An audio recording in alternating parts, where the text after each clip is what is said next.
Hello friends, good evening. কেমন আছো তোমরা আর কি করছো?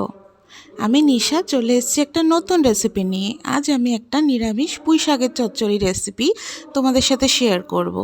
এটা রেসিপি ঘন্টও বলে, আবার অনেকে চচ্চড়িও বলে। এটা সম্পূর্ণ নিরামিষ পদ্ধতিতে তৈরি করেছি। গরম ভাত দিয়ে লেবু চিপে খেতে দারুণ লাগে কিন্তু।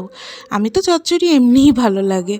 আমার তো এমনিই চচ্চড়ি মনে হয় ভাতের থেকে বেশি ভালো লাগে।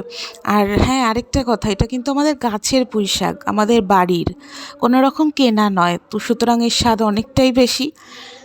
যাই হোক, প্রথমে কড়াইতে তেলটা গরম করে নিলাম, তার মধ্যে 5 ফোড়ন শুকনো লঙ্কা দিলাম, তারপর ভালো করে ধুয়ে রাখা পুঁই শাক দিয়ে দিলাম, তার মধ্যে নুন হলুদ দিয়ে একটু নাড়িয়ে নিলাম, তারপর একটা কিছু দিয়ে ঢাকা চাপা দিয়ে দিলাম।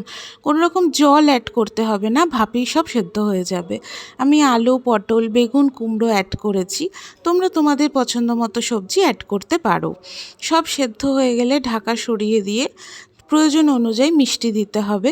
নামানোর আগে তোমাদের পছন্দ মতো মিষ্টি তোমরা দিতে পারো, কেউ কম খাও কেউ বেশি।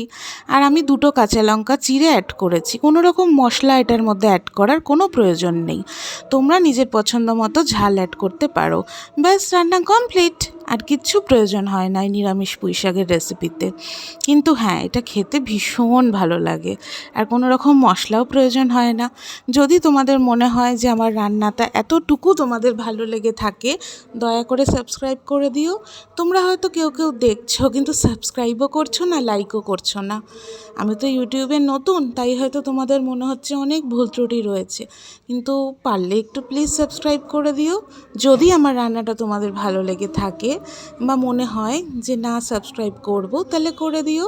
আর লাইক করতে ভুলো না কিন্তু। আর যদি মনে হয় কোনো ভুল হয়েছে, কমেন্ট করে জানিও। আমি আমার ভুল সংশোধন করব।